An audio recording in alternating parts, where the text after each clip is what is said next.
Se você está vendo esse vídeo, não é por acaso. Deus quer falar com você agora.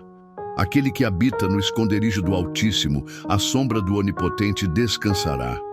Direi do Senhor: Ele é o meu Deus, o meu refúgio, a minha fortaleza, e nele confiarei.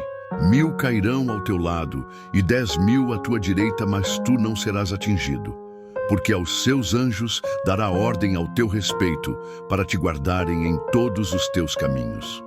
Não há praga, não há mal, não há escuridão que possa te tocar quando você está com Deus. Se essa palavra falou com você, clique no mais da foto, comente amém aqui embaixo e compartilhe esse vídeo com alguém que precisa sentir a presença de Deus hoje. Você não está sozinho. Deus te guarda.